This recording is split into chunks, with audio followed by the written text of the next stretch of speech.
My dear brothers and sisters, our gospel this Sunday is a continuation of our gospel last Sunday. Kaya naaalala pa po ba ninyo ang gospel last Sunday? Parang mga estudyante pag recitation. Pag nagtanong ang teacher at hindi alam ang sagot, ayaw tumingin sa teacher. Minsan mabuti pa po yung pinanood nating pelikula last month, naalala natin. Pero yung gospel lang last Sunday, nakalimutan na. If you recall, our gospel last Sunday about the sending of the apostles of Jesus to mission. Isinugo ni Jesus yung kanyang mga alagad sa misyon. Jesus sent the apostles 2 by 2, and He instructed them to proclaim the good news, to drive out demons, and to heal the sick. So last Sunday, pinaalis ni Jesus yung kanyang mga alagad. Sige, magtrabaho kayo. Gawin ninyo ang inyong misyon. Now this Sunday, the apostles returned to Jesus and reported to Jesus everything that they have done and taught. Nag-report na sila kay Jesus tungkol sa kung ano ang nangyari sa kanilang pagmimisyon. Kung ano ang nangyari sa ipinagawa sa kanila ni Jesus. But what did Jesus say to His apostles after their report? Jesus said to them, "Come away by yourselves to a deserted place and rest a while." Pumunta muna kayo sa liblib na lugar, sa tagong lugar, magpahinga muna kayo. Napakasarap na boss ni Jesus. Pagkatapos niyang magpagawa ng outside assignment, sasabihin niya, o sige, bakasyon muna. Sana lahat ng boss ganyan. Take note that Jesus did not ask them, were you successful?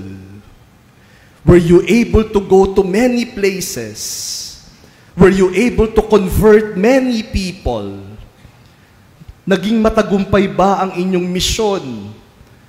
O marami bang nakinig at tumanggap sa inyong itinuturo? Marami bang sumunod sa inyo? O marami bang hindi nakinig at nireject kayo? That was not the concern of Jesus. The concern of Jesus was His apostles. And so after reporting everything that they had done and taught, Jesus told them, "Come and rest a while." You know, my dear brothers and sisters, by inviting His disciples to rest, Jesus is not only teaching us the importance of rest. Isang mahalagang aral po yan ng ating ebanghelyo ngayon. Kung si Jesus nga, sinabi niya sa kanyang mga alagad, o magpahinga muna kayo, ibig sabihin, hindi kasalanan ang magpahinga. Si Jesus nga, pinagpahinga yung kanyang mga alagad. Kaya kapag napapagod tayo, hindi kasalanan ang magpahinga. Like a good shepherd, described in our first reading today, Jesus must have sensed that His disciples were hungry and tired. And so He invited them to rest. And by inviting them to rest, Jesus is also teaching all of us the value of the human person. Oo, sinasabi ni Jesus, mahalaga yung pahinga.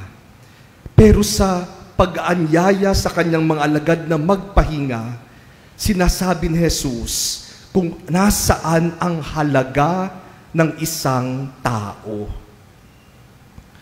Kung ako po si Jesus, inisip ko lang kung ako ang tatayo kay Jesus, dumating yung mga alagad ko at nag-report ng lahat ng kanilang ginawa, ano kaya ang sasabihin ko?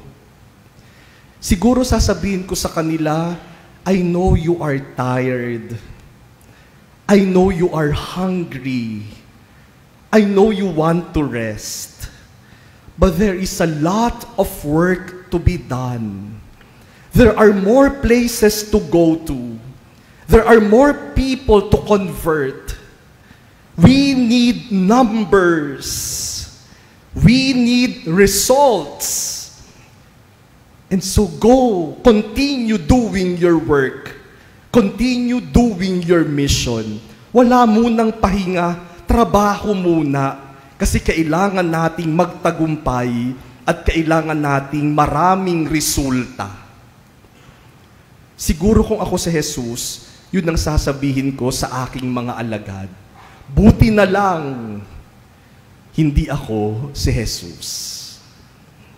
By inviting His disciples to rest, Jesus is teaching us that people are more important than work.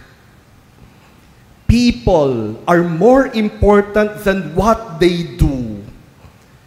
And people are more important than results. And so this Sunday, my dear brothers and sisters, Jesus asks us, how do you look at other people? When you see others, what do you see in them? Minsan ang tingin natin sa ibang tao, robot, o kaya machine, makina, na kailangan takbo ng takbo, consistently working and working.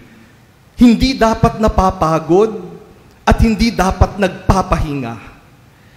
Kaya kapag may mga taong parang pagod, nagagalit tayo, hindi dapat magtrabaho ka ng mabuti. May mga araw talagang parang hindi tayo productive. Pero kapag ganun yung mga tao hindi productive, nagagalit yung ibang tao.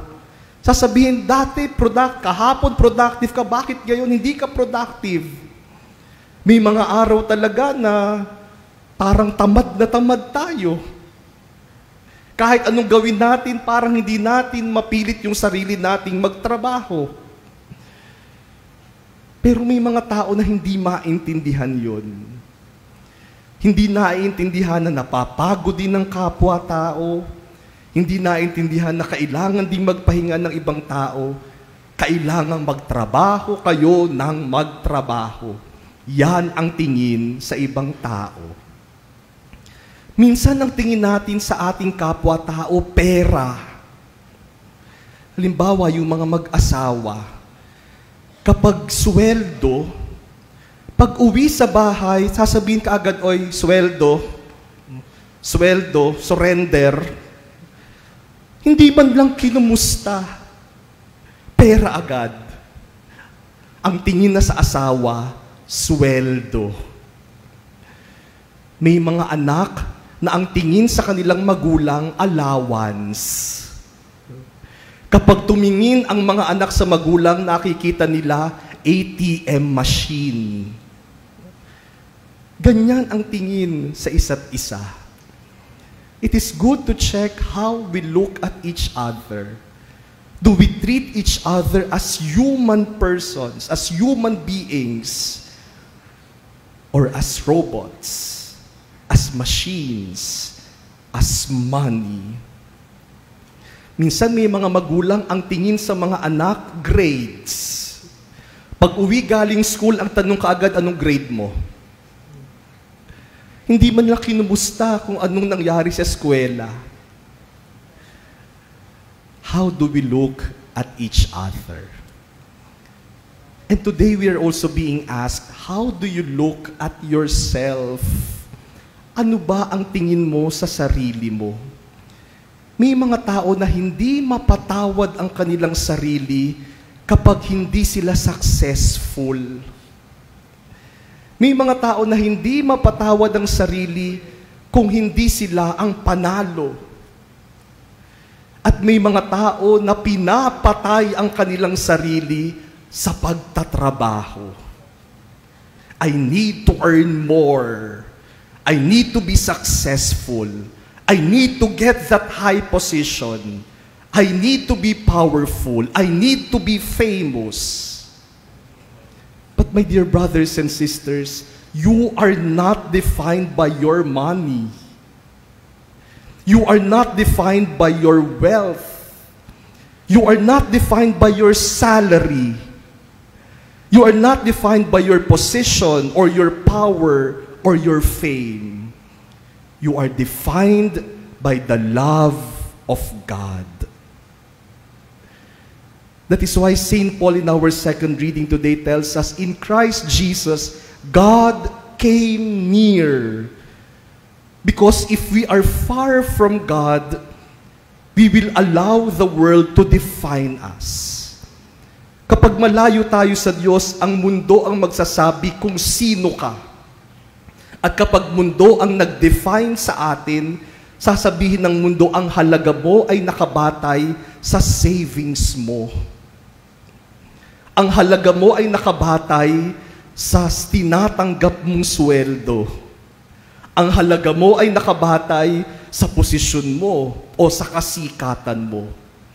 But if we are near God, then we will understand our true value, our true worth. Because it is the love of God that defines us. And when God looks at us, He does not look at us because of our success or money or fame. He looks at us as persons, His children. Kaya sana po, ganyan nating tingnan ang bawat isa. Tingnan natin ang bawat isa bilang tao at mag-ugnayan tayo, magkapwa-tao. You know that as a priest, one of the greatest blessings that I received in my ministry is to be able to work very closely to the archbishops of Manila. 3 kardinal po ang pinaglingkuran at pinaglilingkuran ko. For almost 7 years, I served as secretary to Cardinal Gaudencio Rosales. For almost 9 years, I served as secretary to Cardinal Chito Tagle. And now I am serving as the right-hand man, the Vicar General of Cardinal Jose Advincula, our present Archbishop. At sa kanila ko po natutunan yung pagtrato sa tao, hindi dahil sa trabaho, kundi dahil tao. As Vicar General, I regularly meet with Cardinal Advincula.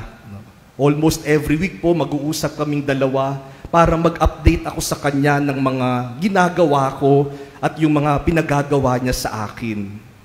Karaniwan, pag upo naming dalawa, siya ang unang magsasalita. Sasabihin niya sa akin, "O, kamusta?"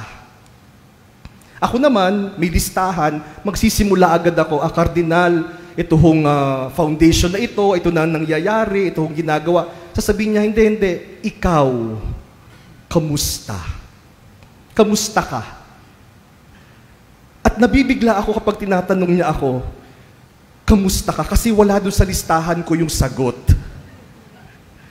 Sasabihin ko, mabuti naman po, awa ng Diyos. Sasabihin niya sa akin, kumakain ka pa ba? Sasabihin ko sa kanya, mukha po ba akong nangangayayat? Sasabihin niya sa akin, nakakatulog ka ba?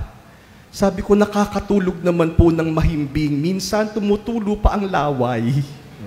Sabi niya, very good. At least okay ka. And then we go to business. Hindi muna business. Tao muna. Si Cardinal Rosales po ay retired na, nandun sa Batangas. Si Cardinal Chito ay nasa Rome, nagtatrabaho sa Vatican. Pero kapag nagkikita po kami, palaging ang unang tanong nila sa akin, kamusta ang parents mo? Kamusta yung kapatid mo, yung sister-in-law mo? Kamusta yung mga pamangkin mo? Hindi trabaho, kundi tao. Sana ganyan din po nating tingnan ng bawat isa. Huwag nating tingnan ng bawat isa bilang trabaho o problema o obligasyon o responsibilidad. Let us value each other as human beings, as persons created by God. And so this Sunday, we ask ourselves, how do I see other people? And how do I look at myself? And probably the more important question to ask is, how does God look at me? How does God see me? My dear brothers and sisters, there are people who love you only because you are wealthy. May mga tao na mahal ka dahil marami kang pera. There are people who love you only because you are successful. Dahil matagumpay ka, marami kang kaibigan, maraming nagmamahal sa iyo. There are people who love you only because you are powerful. Makapangyarihan ka, nasa posisyon ka. There are people who love you only because you are famous.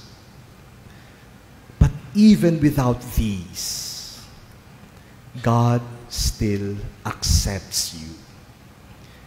Even if you are not rich, even if you are not famous, even if you are a failure, God still values you.